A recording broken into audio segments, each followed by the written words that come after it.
지금부터 종로혁신교육지원센터 설치 기념 서울형 혁신교육의 가치와 방향 강연을 시작하겠습니다.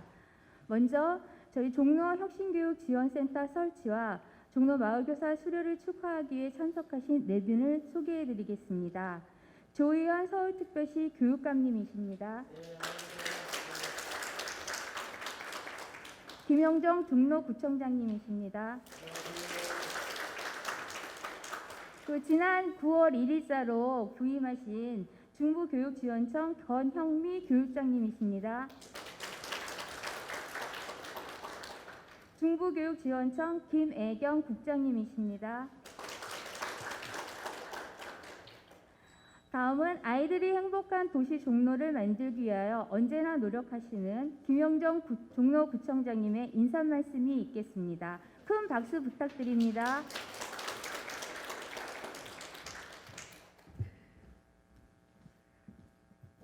네, 고맙습니다. 오늘 특별히 우리 종로 혁신에 대한 교육의 혁신에 대해서 또 새로운 지역으로 또 만들어지고 또 이걸 축하하기 위해서 우리 교육감님 무척 바쁘실 텐데도 우리 종로에 오셔서 직접 강의까지 해주시게 돼서 무척 기쁘게 생각합니다.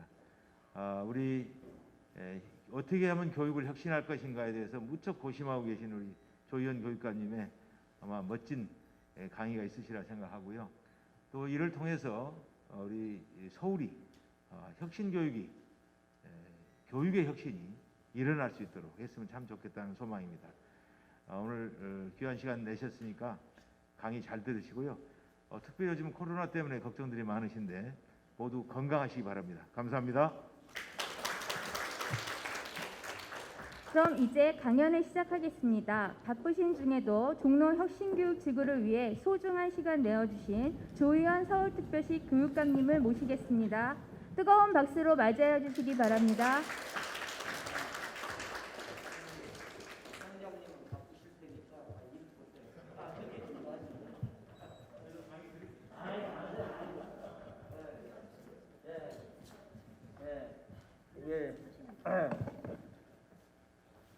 제가 그 대학에 있었는데요.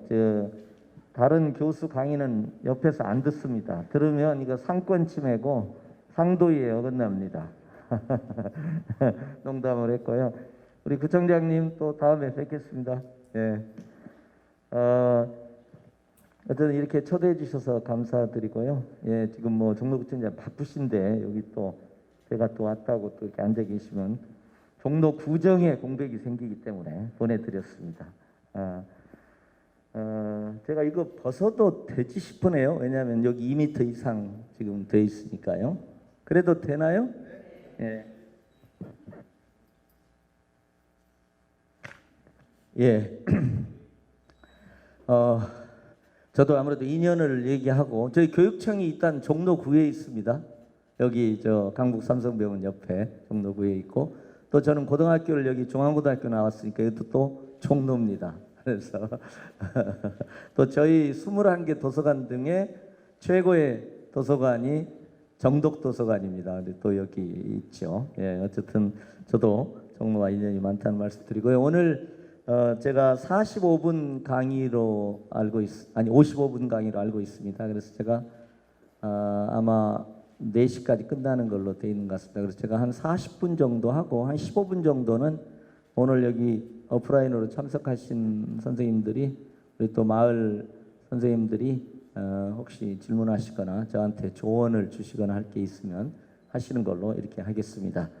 오늘 제가 혁신교육 2.0 시대라고 지금 표현을 하고 있습니다. 우리가 지금 우리 시대 전국적으로 전개되고 있는 교육 개혁을 저희는 혁신교육이다 이렇게 얘기를 하고 있고요. 교육 혁신이고 그리고 그 중에 가장 핵심적인 정책 중에 하나가 혁신교육지구입니다. 혁신교육지구에서 교육청하고 종로구하고 서울시하고 이렇게 함께 마을결합형 교육을 실현하기 위해서 노력하는데요. 그래서 오늘은 또 이 혁신교육지구와 또 혁신교육 이걸 중심으로 해서 이렇게 오늘 말씀을 드리도록 그렇게 하겠습니다. 그래서 이따가 또 질의하시거나 혹시 의견 주실 거 있으면 하는 동안에 이렇게 해주시면 좋겠습니다. 제가 PPT는 여러 개를 지금 해서 그냥 몇 가지 핵심적인 것만 기억을 해주시면 좋을 것 같아요. 다 저희가 지금 혁신교육이란 이름으로 시행하고 있는 어떤 교육의 방향성에 대해서 이렇게 그냥 생각을 해주시면 좋을 것 같습니다. 그리고 종로에서 이렇게 혁신교육지구 센터도 만들어 주셔서 감사하다는 말씀드립니다. 이거 보이나요? 네, 보이나요? 제가 여기 계신 시민들의 도움으로 제가 교육감은 지금 4년입니다. 그래서 제가 두 번째 해서 지금 6년째, 6년 열을 경과를 하고 있습니다. 근데 제가 4년여 동안 요 사진은 강서의 특수학교를 만들기 위해서 하는데 당초에 주민들이 반대해서 제가 이렇게 쫓겨나오듯이 나오고 있던데 6년 동안에 저는 이 사진 볼 때마다 교육감이 많이 늙어가고 있구나 이렇게 시간당 늘어나는 것 같아요. 제가 이렇게 젊었던 시절도 있었습니다. 근데 지금은 이제 완전 과거가 돼 있는 그런 상태입니다. 그 혁신교육지구의 가장 중요한 정책 중에 하나가 혁신교육지구인데요. 그 혁신교육지구는 이제 지금 고인이 되신 박원순 시장님이랑 같이 이렇게 했었고 2015년 제가 14년 될 당시에서는 구로 금천 하나에 있었습니다. 가장 거기가 교육이 열악한 지역이어서 그래서 그 다음에 2015년, 16년, 17년 이렇게 거치고 2018, 19년을 거치면서 지금은 25개 구청 모두에서 지금 혁신교육지구가 이루어지고 있습니다. 혁신교육지구 사업은 뒤에 또 말씀드리겠습니다만은 서울시하고 그리고 구청이 이제 지자체지 않습니까? 지방자치단체고 저희는 교육지방자치단체입니다. 그래서 학교 교육은 저희가 책임지는 걸로 돼 있지만 학교가 마을 속에 있지 않습니까? 지역사회 속에 있는 겁니다. 그래서 아이들의 정말 온전한 교육을 위해서는 그 마을 전체가 함께 손잡고 교육을 해야 된다.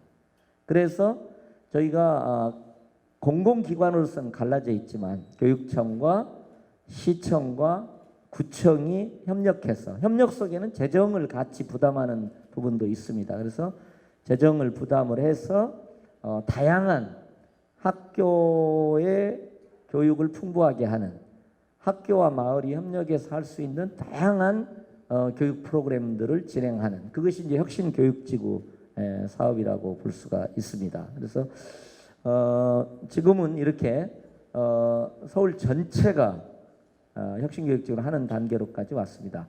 그냥 지난 6년간의 어떤 교육정책들이 이렇게 쭉 진행되는 보면 예를 들면은 제가 지난 5, 6년 동안 했던 부분들은 자사고 외고의 일반고 전환 같은 것들도 될 겁니다. 이게 조금 갈등적인 주제이기는 합니다. 근데 제가 갖고 있는 생각은 이런 생각이 있습니다. 그러니까 우리가 뭐 인류학교, 인류대학교, 인류고등학교가 있기는 하지만 저는 초등학교, 중학교, 고등학교까지 특별히 초등학교, 중학교의 의무교육 단계에서는 어느 학교에서든지 동일한 교육을 받을 수 있어야 된다. 그리고 잘 사는 집 아이건 못 사는 집 아이건 간에 한 학교에서 함께 교육하고 만나고 우리가 동일한 국민이라는 걸 느낄 수 있어야 한다. 교육에 있어서는 평등해야 된다. 이런 생각을 갖고 있는 겁니다. 그래서 저는 이제 이게 학교 간의 서열화가 심하잖아요. 여기도 아까 부총장님도 말씀하셨지만은 뭐 예를 들어 초등학교, 중학교까지는 있다가 혹은 초등학교를 지나면 이제 슬슬 고민을 하는 겁니다. 아이들을 더 잘 인류에 보내기 위해서 어떻게 해야 될까? 그럼 목동으로 가나, 노원으로 가나, 강남으로 가나 이렇게 이제 고민을 하는 겁니다. 그러니까 교육의 학교의 지역 간 격차가 이렇게 커지는 거죠. 왜곡이 발생하는 겁니다.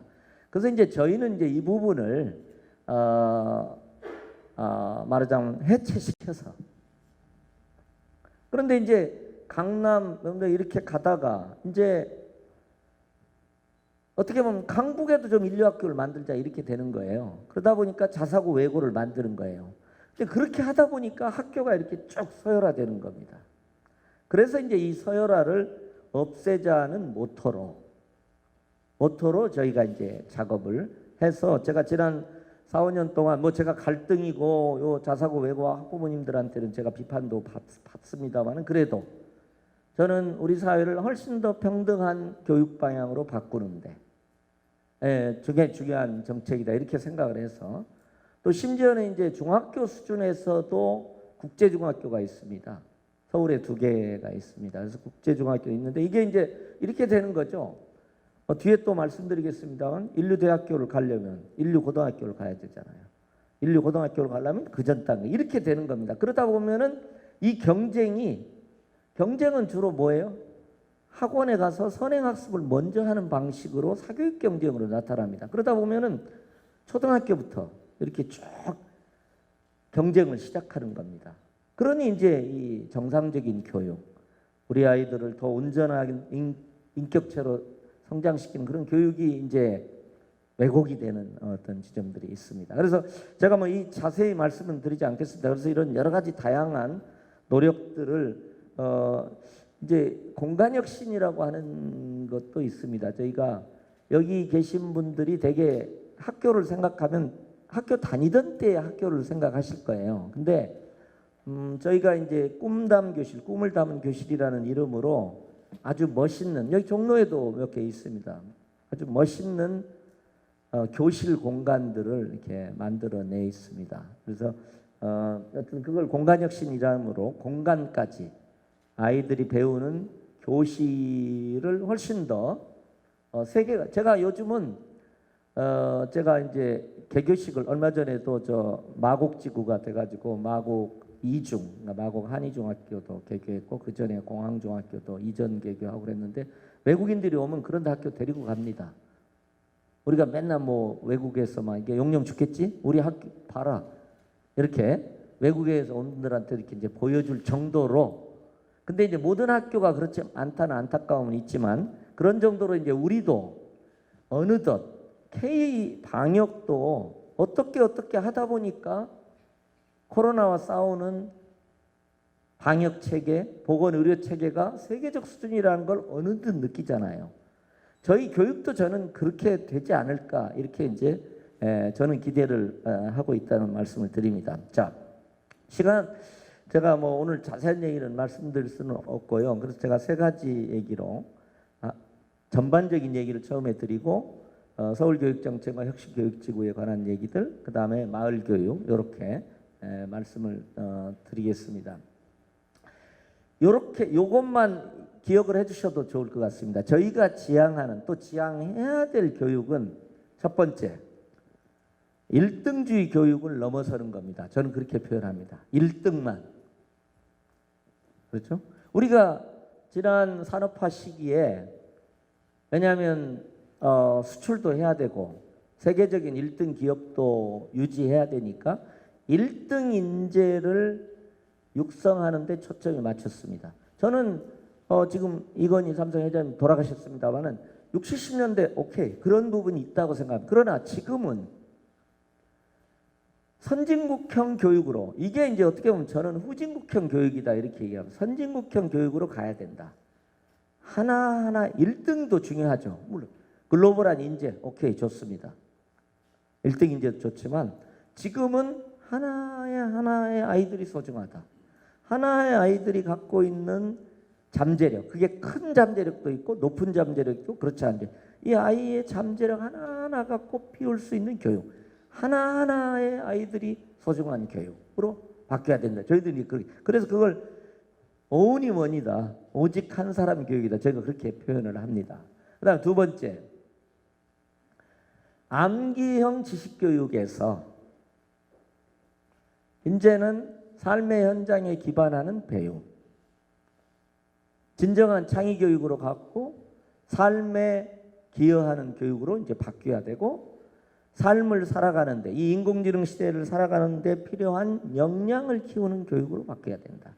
그래서 이제 왜 그러냐면 이제 인공지능 시대에는요 그냥 단순 암기형 지식의 양을 늘리는 게 중요하지는 않습니다.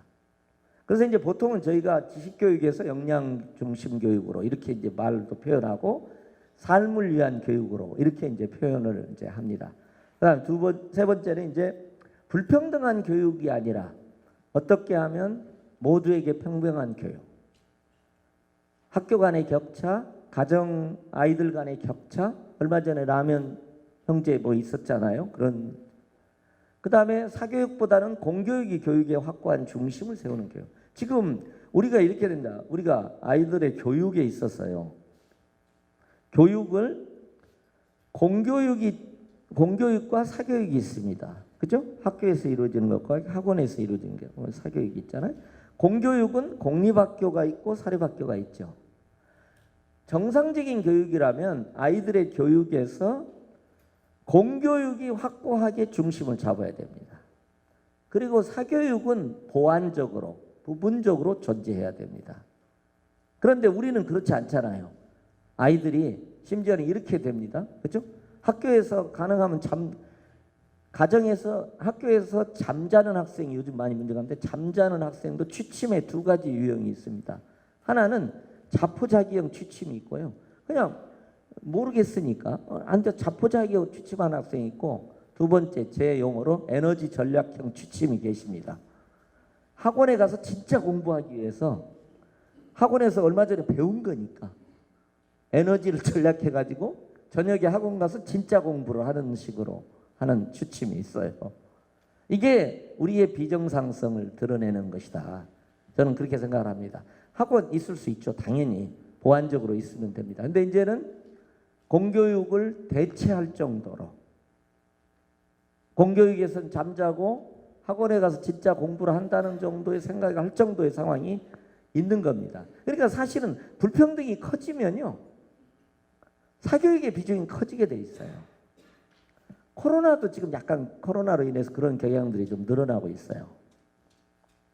왜 그러냐면 가정에서 여기 계신 학부모님들은 아이들을 원격 수업은 가정에서 학습이 이루어지잖아요. 그럼 부모님도 옆에서 돌봐야 되고 급식도 챙겨줘야 되고 그렇잖아요. 원격 수업 지원도 해야 하잖아요. 그걸 잘하는 학생들은 더 앞으로 나가고 라면 형제들은 이렇게 되고 이렇게 되는. 그러니까 코로나 오면 더 격차가 커져요. 저희가 우려하고 보완하려고 하는. 그래서 여러 가지 그 어려운 학생들의 학습 지체라든지 기초학력 부진을 하기 위해서 뭐 1대1, 3대1 이렇게 저희가 지원 멘토링 사업을 한다거나 뭐 랜선 야학이라고 그래서 KT하고 저희가 옛날에 야학하듯이 온라인으로 아이들을 저녁에 이렇게 해주는 것까지 지금 나름 하고 있습니다. 그 다음에 이제 방과 후 삶을 학원과 학습 노동으로 보내는 것이 아니라 다양한 방과 후 활동을 지역에서 자유롭게 학업의 부담을 느끼지 않고 원래 뭐 저희도 이렇게 외국에 가서 있을 때도 있었고 이랬는데 보면은 어쨌든 보통 한 3시, 4시 정도까지 학교에서 수업하고요. 아이들이 자유로워져야 됩니다.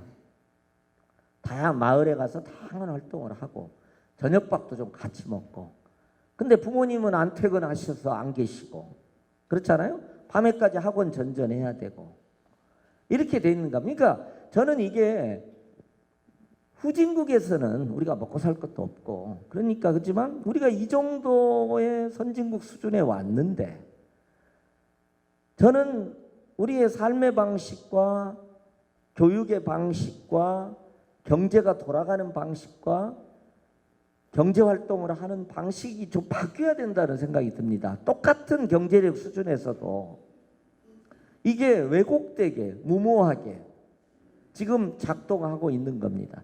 후진국에는 오케이. 후진국 시절에는 먹고 살 것도 없고 선진국 따라잡아야 되니까 수출도 해야 되고 이러니까 오케이.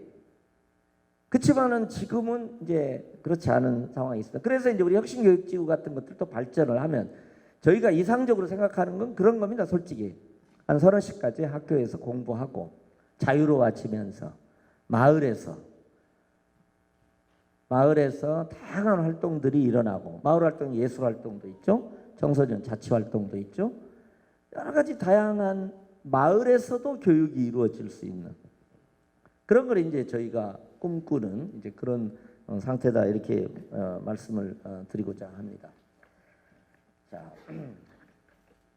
그래서 제가 에, 일등주의 교육에서 오직 한 사람 교육으로 이렇게 슬로건을 계속 쓰고 있다 이렇게 말씀을 드리겠습니다. 그래도 뭐 제가 통계를 몇 가지 가져왔는데요.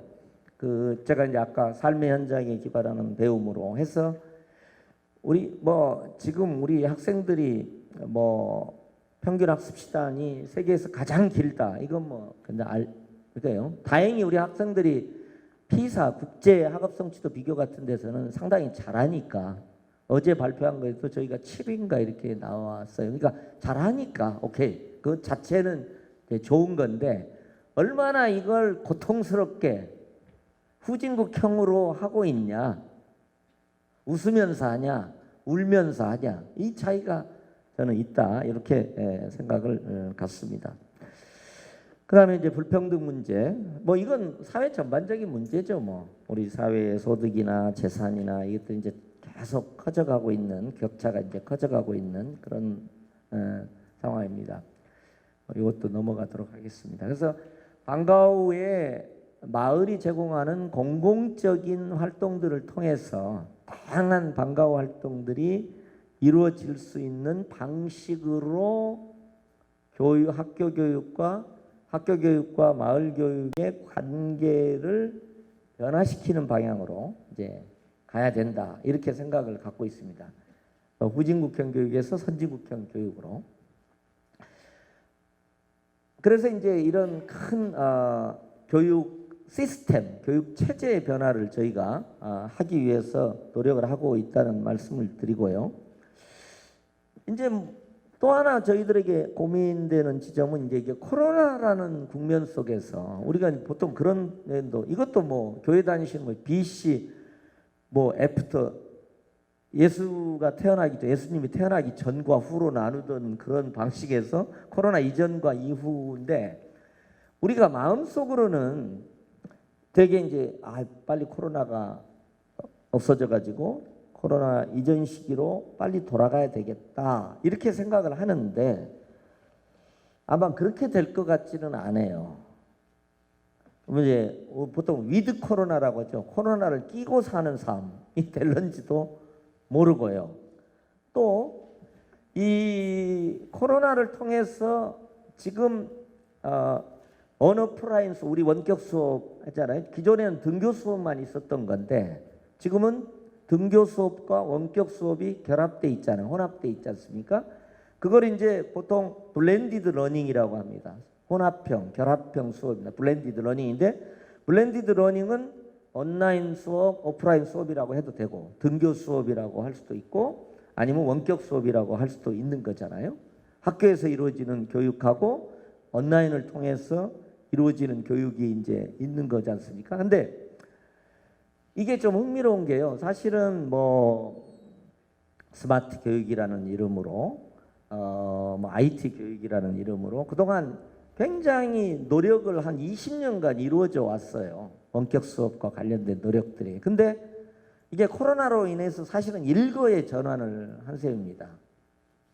그러니까 지금 1학기 동안 저는 굉장히 코로나가 우리에게 굉장히 코로나와 싸우면서 두 가지 시스템을 갖춰왔습니다. 하나는 철저한 방역 시스템, 세계가 부러워하는 철저한 방역 시스템을 만드는 데 성공했고요.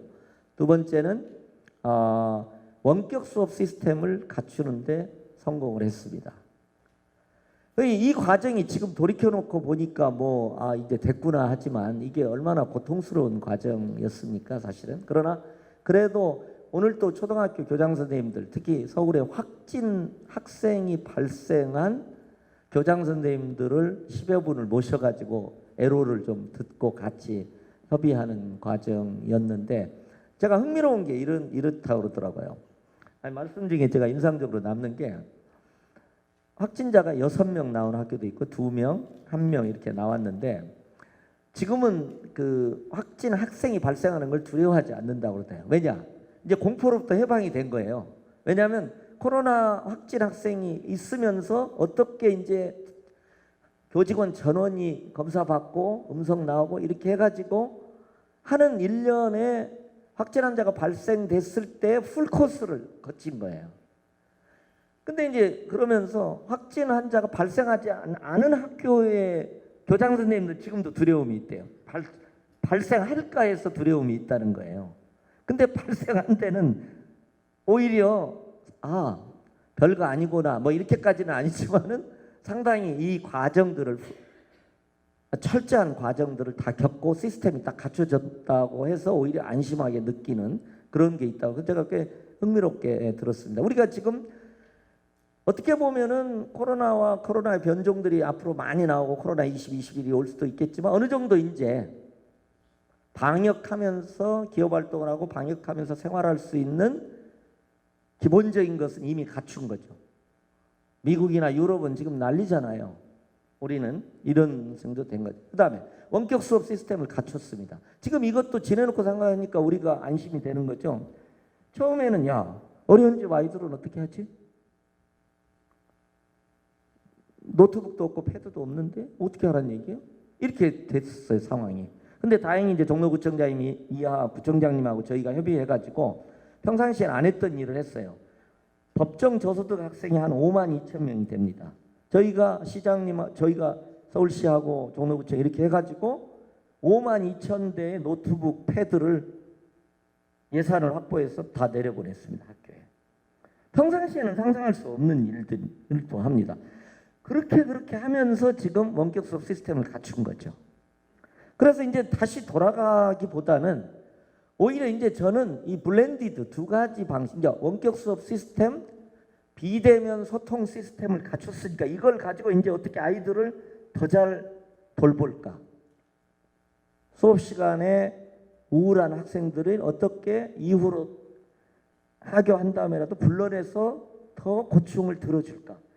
더 높은 교육 효과를 내기 위해서 이 두 가지를 블렌디를 어떻게 혼합을 잘하고 결합을 어떻게 잘할까를 저는 고민할 수 있다고 생각합니다. 그래서 결국은 어떻게 보면 코로나 이후의 우리 상황은 훨씬 더 성숙할 수도 있는 거죠. 더 높은 수준의 교육을 실현하는 저는 계기로 돼야 된다. 단순히 그냥 과거로 돌아간다는 생각만 저희는 가져서는 안 되겠다. 이렇게 이제 저희가 많은 지점에서 저희가 그런 고민들을 이제 하고 있다는 말씀을 드립니다. 두 번째 큰 부분으로 가도록 하겠습니다. 제가 시간이 없어서 요것들로 오늘 혁신교육지가 주요한 일이니까 결과적으로는 오늘 주요한 말씀드리려고 보면은 마을의 다양한 교육 자원들, 넓은 의미에서 교육력, 지역의 교육 역량과 학교의 교육 역량을 합쳐서 어떻게 더 잘 교육할까? 격차를 더 줄일까? 좀 처져 있는 학생들에게 얼마나 더 좋은 다면적인 지원을 할 수 있을까? 요게 우리가 함께 저는 이제 고민해야 된다고 생각을 하고요. 저는 여기서 그 지역의 다양한, 그러니까 학습과 교육은 폐쇄된 교실에서만 일어나는 것이 아니다. 어떻게 보면은 마을과 지역이 교육의 산 현장일 수 있는 거죠. 그리고 저는 이게 굉장히 중요한 우리의 인식을 바꿔야 될 지점들이 있어요. 그러니까 무슨 말씀이냐면 우리가 보세요. 뭐 이렇게 교육적으로 앞서고 지식을 많이 습득하고 선진 기술을 배운다고 했을 때 우리 마음속에는 무슨 생각이 있냐면요. 선진국으로 가서 뉴욕으로 가서 파리로 가서 배운다는 생각을 하잖아요. 그런데 이제는 물론 배워야 됩니다. 유학도 여전히 중요한 지점도 있어요. 그런데 이제는 우리들의 삶의 현장, 이 삶의 현장은 우리의 전통과 역사와 문화 이런 것들이 다 있죠. 삶의 현장에서 삶의 현장이 굉장히 중요한 교육의 현장이고 지식 창출의 현장이라고 생각을 해야 됩니다. 우리가 폐쇄적으로 뭐 이제 외국 가서 안 배워 그렇게 폐쇄적일 필요는 없습니다. 많이 배워야 됩니다. 그런데 우리가 그동안 간과하고 있었던 것은 우리 안에 이제 엄청나게 많은 미래 지식의 잠재력들이 있는 겁니다. 우리의 삶이 이제 미국의 서민들의 생활이 첨단이 아니에요. IT는 우리들의 아이들의 핸드폰 생활 자체가 첨단의 현장이에요. 거기서 새로운 아이폰의 아이디어가 만들어질 수도 있는 거죠. 미래 자동차의 디자인 아이디어가 우리 현장에서 나올 수 있는 겁니다. 이제는 조금 저는 바뀐 지점이 있다. 앞으로 많이 바뀌어야 된다. 이렇게 이제 저는 이제 생각을 갖고 있다는 말씀드리고요. 우리가 이제 4차 산업혁명 뭐 이런 인공지능 얘기 많이 하지 않습니까? 이제 이것에 대응해서 우리가 이런 새로운 시대에 대응하는 역량을 어떻게 갖출 것인가 하는 것들이 굉장히 중요한 겁니다. 그래서 이제 우리가 뭐 4차 산업혁명이라는 게 1차 산업혁명, 2차, 3차, 4차 이렇게 쓰지 않습니까? 그러면 이제 인공지능, 빅데이터, 초연결 시대 이런 얘기들을 이제 많이 하고 그러는데요. 이 시대에 살아갈 새로운 미래 역량들을 이제 우리 아이들에게 가르치고 그 가르침의 현장이 학교일 뿐만 아니라 마을이기도 한 것이 이제 필요하다고 봅니다. 그래서 이것과 관련해서 예를 들면 정보교육, 인터넷 교육, 코딩 교육 이런 것들이 이제 쭉 이루어지고 있고 저희가 이제 메이커 교육이라고 영어를 써서 뭐라고 번역을 해야 되나요? 그 좀 미래 창작 교육 같은 건데요. 메이커 스페이스가 뭐랄까 첨단 대장간 이렇게 생각하시면 될 것 같아요. 디지털 대장간이라고 해도 좋고요. 그러니까 물건을 만들어 보는 거죠. 만드는 거 3D 프린터까지 있고 이렇게 해보는 겁니다. 그래서 이제 마을 곳곳에 이런 거점 공간들이 만들어져서 거기서 아이들이 다양한 역량들을 배양할 수 있으면 좋겠다. 그리고 각 지역이 갖고 있는 다양한 역사문화적 자원들을 가지고 뭘 만들어야죠. 그렇지 않아요? 3D 프린터로 뭘 만든다고 할 때 기술만 배우는 게 중요하잖아요. 그걸 통해서 어떻게 세계가 바라는 거예요. 근데 저는 우리 안에 있는 걸 어떻게 세계적인 걸로 만들어내느냐. BTS도 그런 거잖아요. 어떻게 보면 기생충 영화도 그런 거잖아요. 기생충 영화가 뭐 워싱턴에 가서 찍었나요? 그게 아니잖아요. 우리의 그 삶의 현장에서 찍어낸 거잖아요. 보편적인 메시지를 만들어낸 거잖아요. 그렇죠? BTS도 그렇게 된 거잖아요. 그런 것처럼 기술은 계속 첨단 걸 배우기도 하고 실습도 할 수는 있지만 그것을 통해서 보여주는 것은 저는 우리의 지역의 마을의 역사적, 문화적, 지적 자원을 가지고 그걸 배우면서 그걸 창의적으로 재구성하는 역량들을 실습하는 과정을 통해서 이렇게 돼야 되겠다. 이렇게 이제 저희들은 생각을 갖고 있습니다. 그래서 저희가 교육혁신의 여러 노력들을 이렇게 이제 드러내는데요. 또 하나 저희들이 역점하고 있는 것은 이제 기후 위기 시대. 요즘 이런 얘기 많이 하지 않습니까? 그래서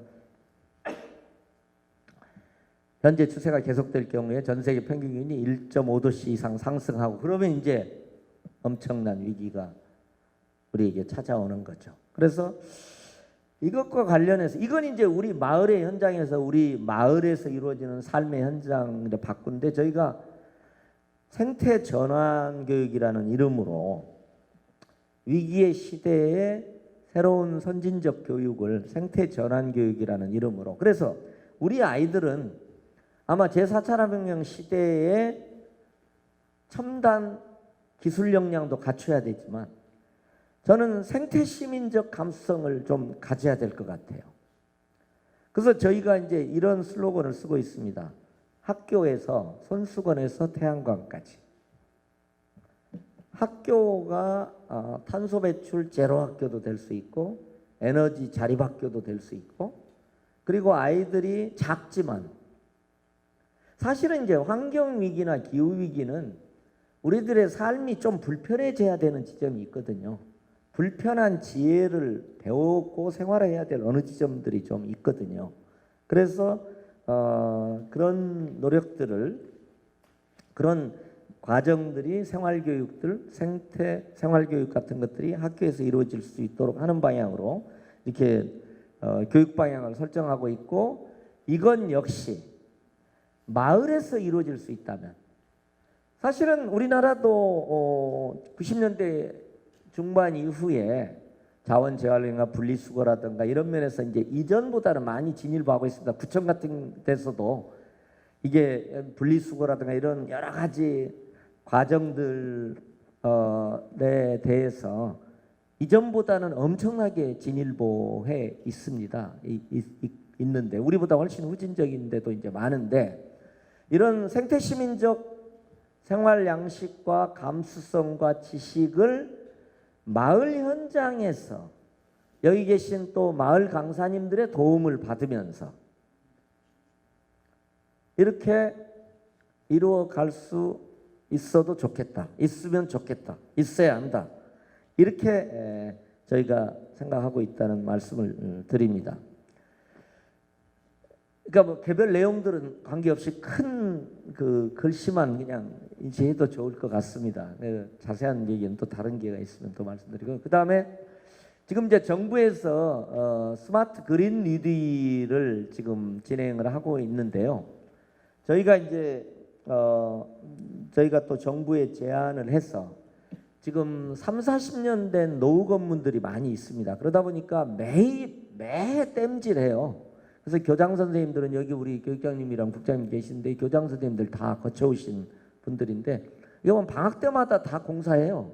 학교가 계속 되는 겁니다. 그래서 이렇게 땜질식으로 매번 이래서는 안 되겠다 해서 30-40년 노후 건물들을 아예 체계적으로 리모델링을 하자, 재건축을 하자, 아예 그렇게 계획을 세우고 중앙정부에 요청을 했더니 그걸 또 받아주셨어요. 받아주셔가지고 이제 정부의 뉴딜 정책 속에 이 노후 건물 현대화 뉴딜이 들어가 있어요. 지금 들어가 있습니다. 그래서 이제 매년 한 20-30개 정도의 학교를 완전 땜질식 하는 게 완전 리모델링을 하고, 그 과정에서 예컨대 당연히 원격 수업을 위한 첨단 시스템은 들어가고요. 스마트 뉴딜로 이렇게 들어가고, 그 다음에 이제 아까 탄소 배출, 뭐 에너지 자립 이런 것처럼 그린 뉴딜이 당연히 들어가는 겁니다. 그러니까 정부의 그린 뉴딜은 우리 사회 전체, 도시 전체를 그린 방향으로 이렇게 변화시키는 거라면, 학교도, 도시 내에 있는 학교도 당연히 그렇게 이제 가야 된다고 생각을 갖고 있고요. 당연히 여러 가지 이제 요게 있고, 그 다음에 하나 요겁니다. 앞으로 학교에 마을과 함께하는 어떤 공유 공간을 좀 만들어서 학교의 중요한 역할들, 예를 들면 돌봄이라든가 이런 것들, 방과후 같은 것들이 거기서 마을과 협력하면서 이루어질 수도 있고, 또 학교라는 그 공간, 요즘 도시는 공간이 없잖아요. 그러니까 학교가 공유 공간이 되도록 하는 방향으로 이렇게 했으면 좋겠다, 이렇게 생각을 합니다. 저희 공유 니들이 돼야 된다, 저희가 그렇게 생각을 갖고, 이제 재건축을 하면서는, 리모델링을 완전히 하면서는 건물 하나 정도를 마을결합형 공유 공간으로 만들어 보려고 생각을 갖습니다. 그러니까 마을결합형 교육이 이루어지는 학교 내의 어떤 공간 을 만들려고 이제 생각을 이제 갖고 있습니다. 지금 중구청하고는 저희가 협력하고 있는 것 중에 하나는 돌봄이 있잖아요. 마을에서 서울시나 구청이 운영하는 돌봄센터가 있어요. 돌봄센터가 있고, 또 학교에 돌봄센터가 있잖아요. 돌봄센터가 있는데 지금 중구하고 저희하고 협력하고 있는 것 중에 하나는 학교 내에서 공간을 드리고, 구청이 아예 학교 내에서 돌봄을 운영을 하는 겁니다. 그러다가 보면은 학교 돌봄과 지역사회 마을 돌봄을 유기적으로 연결시키기가 쉬워요. 저희가 하면 아무래도 학교 담장이 거대한 벽이거든요. 벽이 되는데 이제 그런 그 모델도 지금 저희가 이렇게 하고 있고, 청소년 공간도 더 늘어나야 되잖아요. 그리고 아까 말씀드린 한 30-40까지 학교에서 이게 그 좁은 의미의 교육이 이루어지고 마을로 가서 나머지 교육이 이루어진다고 할 때 그 이루어지는 어떤 공간이 또 여기이기도 한 그런 하고 있습니다. 그래서 저희가 외국의 예 같은 경우도 염두에 두면서 지금 이제 그 공간들을 만들어가는 노력을 지금 하고 있다는 말씀을 드립니다. 그리고 시간 관계상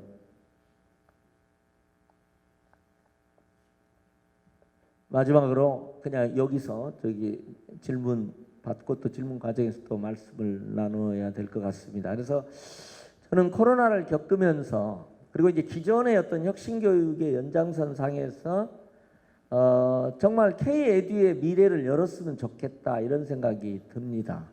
실제 우리 국민들은 눈높이가 높아서 정부나 뭐 이 정치에 대해서 만족하는 게 없잖아요. 교육청에 대해서 시청, 구청에 대해서 만족하는 게 없잖아요. 그게 눈높이가 높아서 그래요.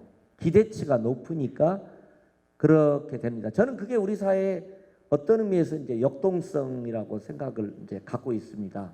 사실은 그 방역 같은 것도 그러잖아요. 뭐 마스크 대란이 났잖아요. 코로나 뭐 대책 왜 이거밖에 못해? 그리고 우리 국민들은 일단 뭐 그 예를 들면은 뭐 무슨 저녁 식사를 하거나 뭐 술을 한잔 하시거나 하면 일단 뭐 정치인들 비판, 정부 비판 당연히 못하는 걸로 전제하고 하잖아요.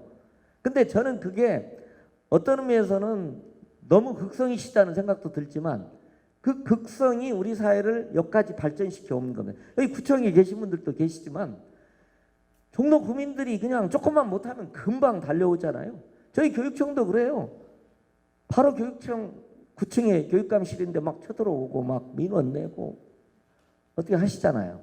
극성일 정도지만 저는 그 극성이 우리 대한민국을 발전시키는 역동동력이다 이렇게 생각을 이제 갖고 교육도 지금 사실은 우리도 원격 수업의 질에 대해서 여기 학부모님들이나 손주 보면 불만이 많으시잖아요. 그래도 590만의 학생을 이렇게 체계적으로 통일적으로 원격 수업과 등교 수업을 번갈아 가면서 하는 나라는 세계에 없어요. 그렇잖아요? 저소득층 아이들한테 노트북이나 패드를 일률적으로 예산을 내려보내서 사게 하는 학교는 그런 데는 없죠. 우리가 이게 단일 국가로 그래도 공동체적 문화가 있고 이런 게 있으니까 이게 이제 가능한 거고 저는 그런 의미에서 우리 교육도 그렇게 만들어 가야 된다고 생각을 갖고요. 이제는 세계에 영감을 주는 세계가 배우러 오는 저는 하드웨어적인 건 오히려 쉽다고 봐요. 솔직히 저희가 아까 공항고라든가 저 구로의 뭐 하늘숲초등학교라든지 이런 데들은 외국인들 가서 딱 보여주면요. 뭐 그런 데가 뭐 외국에도 좋은 거 많아요. 저희가 배우는 데가 많지만 그래도 저희도 당당하게 내놓을 수 있는 정도. 그러나 이제 중요한 건 소프트웨어적인 거라고 이제 보여집니다. 교육 내용에 있어서 세계가 영감을 받을 수 있는 BTS의 노래를 듣고 영감을 받잖아요. 그런 것처럼 저는 BTS의 노래도 그 슈가 대추타 같은 거 있잖아요. 너무 좋더라고요. 뭐 뉴욕 공연 마지막에 아리랑 노래가 휘날레로 딱 이렇게 제가 일부러 찾아서 듣고 저는 저도 9세대라 그런지 그런 게 또 그러니까 전통을 훨씬 현대적인 혹은 세계적인 걸로 드러낼 때의 저는 BTS가 좋더라고요. 저 개인적으로 저는 우리가 여전히 K-에듀의 어떤 세계가 영감을 받는 생태 쪽 같은 경우도 지금 코로나가 우리에게 준 교육 중에 하나는 인간과 인간, 인간과 자연, 인간과 동물의 삶이 이렇게 깊이 상호 연결되어 있구나. 솔직히 그러잖아요. 확진자 한 사람이 공동체 전체를 좌지우지하잖아요.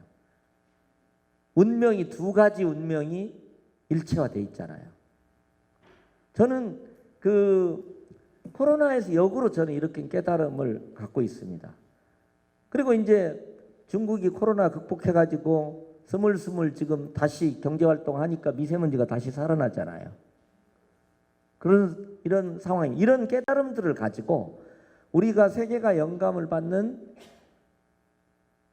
K-에듀의 새로운 길을 좀 만들어 갔으면 좋겠다. 그리고 가능하면 더 평등하고, 그렇죠? 뭐 어떻게 뭐 잘 사는 집과 못 사는 집 아이들의 격차가 없겠어요. 세상사가 어떻게 해요? 불평등은 불가피합니다. 그러나 불평등 중에서도 교육에서만큼은 더욱 평등한, 그렇죠? 그런 걸 좀 만들고 그런 교육의 세계가 영감을 받을 수 있으면 좋겠다. 그런 K-에듀의 새로운 길을 K-방역에 의해서 저는 좀 만들 수 있으면 좋겠다. 그런 생각들을 갖고 있고, 그걸 혁신교육이라는 이름으로 혹은 혁신교육지구라는 마을과 학교가 함께 아이들 교육을 위해서 협력하는, 그리고 지역사회가 마을이 그 공간이 되는, 협력의 공간이 되는 그런 상태가 됐으면 좋겠다. 이렇게 저는 생각을 갖고 있습니다. 그러면 뭐 제가 이 정도 말씀을 드리고 한 10분 정도 혹시 질문하실 게 있으면 또 우리 교육장님이나 또 국장님들 계시니까 말씀을 드리도록 하겠습니다. 예, 경청해 주셔서 고맙습니다. 예. 교육감님께 혁신교육과 관련된 오늘 강연과 관련된 내용으로 궁금하신 사항이 더 있으시면 질문을 하셔도 될 것 같습니다. 질문 있으신 분은 손을 들어주시면 저희가 마이크를 가져다 드리겠습니다.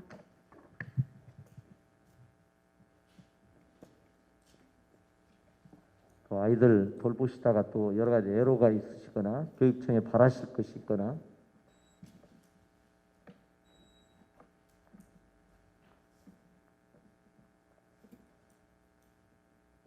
혹시 없으세요? 없으시면 바로 다음 강의 들어갑니다.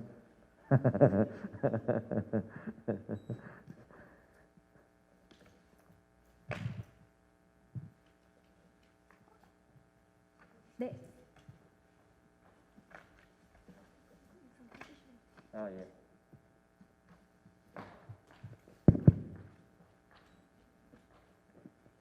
안녕하세요. 특별히 질문은 준비를 못했는데요. 지금 예. 강의를 들으면서 저는 이제 새 아이의 엄마고 저희 막내가 이제 고등학교 2학년이거든요.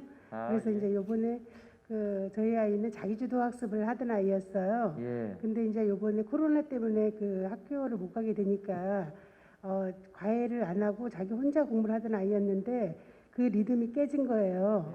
그래서 굉장히 많이 지금 우울해하고 요번에 이제 중간고사 기말고사를 치르면서 여러 가지 이제 감정을 겪게 됐어요. 그래서 이제 앞으로 그 부분하고 그리고 이제 저희 지금 마을 교사를 이번에 수료를 하잖아요. 예. 그러면은 이 인력 풀을 어떻게 활용을 하실지 예. 그거에 대해서 좀 궁금하거든요. 예. 아이고 저 아이 셋까지 대한민국 유공자십니다. 고생하신다는 말씀 드리고요. 더구나 또 막내가 고1인 것 같으네요. 또 가장 또 어려운 시기인데 저희도 그런 얘기를 많이 들어요. 이 코로나로 인해서 지금 말씀하신 대로 자기주도 학습을 잘하던 학생도 리듬이 깨지기도 하고요. 또 이제 초반에는 이게 원격 수업을 한다는 것 자체가 힘들었던 것이니까 이제 그걸 하는데 이제 아이들이 꽤 적응을 해가지고 요령을 배우기 시작을. 그러니까 교실에서도 그러잖아요. 그런 것처럼 이제 이렇게 출석해 있는 듯 하면서 게임하는 방법. 그 다음에 출석해놓고 취침하는 방법.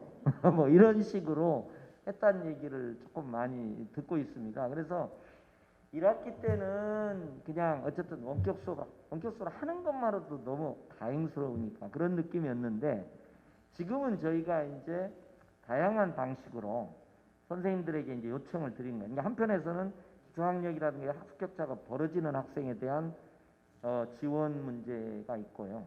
그다음에 선생님들이 어떻게 이 블렌디드 혼합형 수업 방식을 적절히 하려고 하면서 최고의 교육적 효과를 낼 것인가. 또 말씀하신 것처럼 이게 자기주도 학습이 리듬이 깨진 학생들을 더 할까? 이렇게 지금 저희가 그래서 이제 블렌디드 수업에 관한 수업 자료도 만들기도 하고 교육지원청에서 이제 다양한 선생님들 연수도 하고 이렇게 지금 진행을 하고 있습니다. 그래서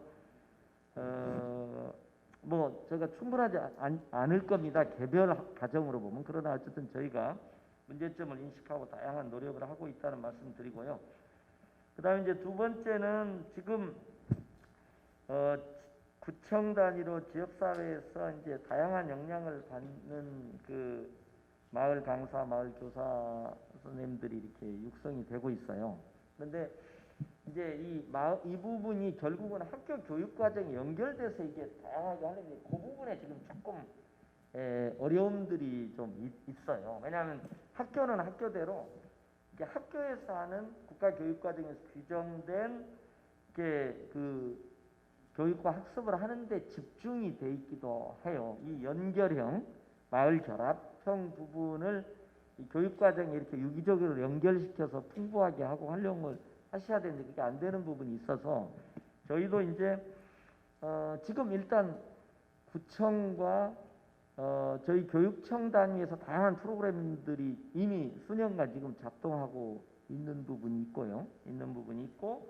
그 다음에 최근에는 이거 학교가 조금 더 이 마을 결합형 교육에 적극적이어야 되겠다 그래서 아예 마을 결합형 선도학교, 시범학교를 마을 결합형 혁신학교라는 이름으로 저희가 30개죠 아마 이번에 30개를 그 모집을 해서 이번에 선정을 했습니다. 그래서 이렇게 마을 결합형으로 다양한 교육 과정을 잘 운영하시는 선도 모델 학교 같은 경우를 이렇게 조금 만들어서 다른 학교에 이렇게 영향을 미칠 수 있도록 그렇게 지금 노력을 이제 하고 있고요. 저희가 이제 민간학 그러니까 구청하고 교육청하고 시청에 저희가 협의틀이 있거든요. 있어서 거기에서 아마 조금 더 여러 가지 다양한 그 고민들을 하게 될 것으로 생각합니다. 예. 또 다른 분 혹시 질문 있으시면 나중에 혹시 교육장님이나 하실 게 있으면 나중에 서문하시고요. 저 말씀 잘 들었고요. 그리고 앞으로 기대하겠고요. 저희 아까 그 원격 수업 하신다고 그랬잖아요, 학교가. 근데 그 원격 수업이라는 거가 저희가 이렇게 수업했던 줌 수업 방식이면 좋을 텐데 아이들이 아까 틀어놓고 뭐 잔다거나 뭐 이런다고 그랬잖아요. 저희 아이도 굉장히 집중해서 공부를 하는 스타일인데도 불구하고 그걸 틀어놓고 자요. 그런데 나는 좀 아쉬웠던 거가 저희 학교장 선생님한테 전화를 드렸어요. 아이들도 줌 수업을 했으면 좋겠다. 줌 수업을 하면은 이탈자가 없을 거 아니냐. 그럼 아이들이 오히려 교실 안에서 수업을 하면은 조는 아이가 있지만 줌 수업을 하면 아이들이 다 지켜보고 있으니까 졸음도 피할 수 있겠고 오히려 집중도를 더 높일 것 같으니 줌 수업으로 좀 바꿔줬으면 좋겠다라고 제가 건의한 적이 있거든요. 그래서 아예 그 교육부 자체에서 좀 줌 수업 같은 형태를 좀 취해 주시면 어떨까 싶거든요.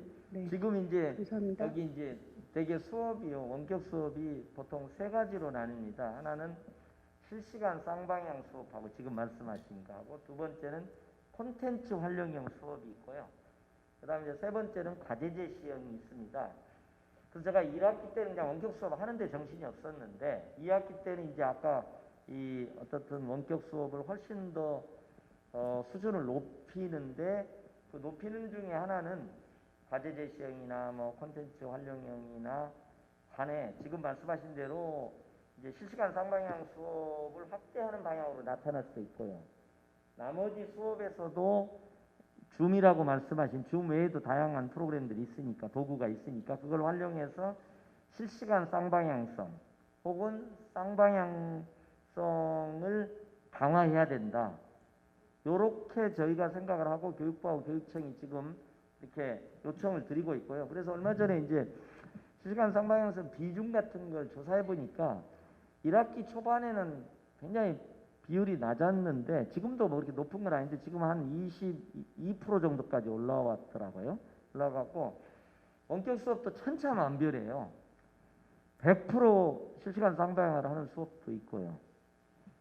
뭐 아직도 한 4, 5% 수준에 있는 학교들. 그래서 이게 좀 천차만별인 부분이 있는데 저희가 큰 방향성은 이제 지금 말씀하신 그런 그 방향성으로 이렇게 요청을 드리고 또 학교가 그런 방향을 할 수 있도록 이렇게 되고요. 이제 꼭 실시간은 아니더라도 쌍방향성이라는 것은 이제 선생님과 학생이 이 배움을 둘러싸고 상호작용을 한다는 얘기거든요.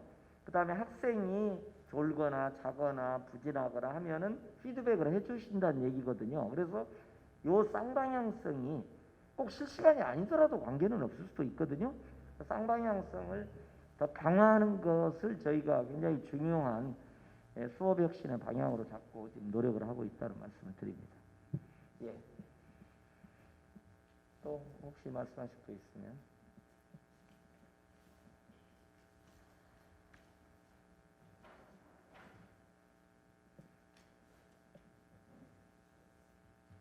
구청에서는 뭐 애로가 없으세요?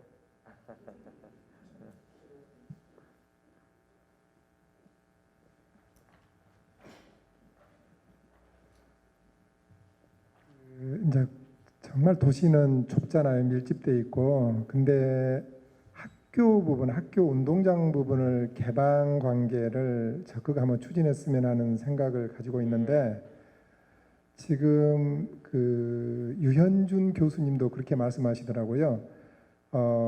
학교가 지금 공원화를 좀 해야 된다. 그래서 지금 방과 후 때라든가 이럴 때 정말 산책로도 도심에는 없지 않습니까? 그런데 초등학교라든가 중학교라든가 이런 학교를 좀 개방을 해서 그 지역 주민들이 좀 활용할 수 있게끔 했으면 하는 생각을 지금 갖고 있는데 우리 구청에서도 이제 최대한 또 우리가 인프라 뭐 CCTV라든가 주변 어떤 돈을 투자해서 그 조건을 갖추는 데는 구청에서 최대한 투자를 하고 또 그 방과 후에 우리가 그 지역 주민들이 활용하는 데 있어서의 책임은 구청에서 지는 방향도 한번 적극적으로 검토해서 그 좋은 공간을 좀 지역 주민하고 나눴으면 하는 생각을 가지고 있습니다. 그 관계에 대해서 적극적으로 아까 그 파워포인트에도 나와 있더라고요. 공간 공유라는 그런 것 부분에서 적극적으로 좀 추진해 주셨으면 고맙겠습니다. 좋은 말씀 해주셔서 감사드리고요. 저희도 큰 방향은 이제 그렇게 잡고 있습니다. 이제 단지 학교 구성원의 입장에서 보면 이제 여기 교장 선생님들이나 선생님들이 이제 우려하는 지점들이 많이 있거든요. 그래서 그 우려한 지점들을 전제로 해서 그것을 보완하는 완벽한 시스템을 갖추고 그러면서 이제 학교가 마을의 모든 공간을 다 공유할 수는 없지만 그래도 상당히 많은 부분 가능한 부분들이 마을의 공유 공간이 되는 그리고 마을의 또 중심이 되는 이제 그런 방향으로 이제 저희도 생각을 하고 있다는 말씀드리고 아까 이제 그 뉴딜해서 앞으로 새로 3, 40년 건물 재건축하고 이런 과정에서 이제 한 부분은 아까 공유형으로 지금 하려고 이렇게 지금 아예 설계를 그런 방향으로 지금 진행을 하고 있는 지점도 있고요. 그리고 말씀하신 것처럼 그 다양한 모델들을 좀 만들려고 생각을 갖고 있습니다. 말씀하신 이제 홍익대학교에 아주 세계적으로 유명한 유현준 교수라고 있어요. 그래서 그분한테도 제가 얼마 전에도 그 전화를 드렸어요. 그래서 유현준표 학교 건물을 하나 만들어 주시오. 제가 그렇게 아주 요청을 드렸어요. 좋다고도 말씀을 하셨어요. 그러니까 그분은 이런 생각도 갖고 있어요. 학교 건물 바깥으로 나와야 하늘을 볼 수 있으면 안 되겠다. 그래서 요즘 뭐 테라스형 아파트도 있는데 4층짜리 건물이면 각 층별로 테라스를 만드시겠다고 그러더라고요. 층별로. 그러면 한 층에서 바로 나와서 말하자면 자연을 접하고 하늘을 볼 수 있는 이런 식으로도 그 얘기를 전에 한번 하시더라고요. 그래서 한번 만들어 주십시오. 테라스형 아파트만 있을 필요가 뭐 있습니까?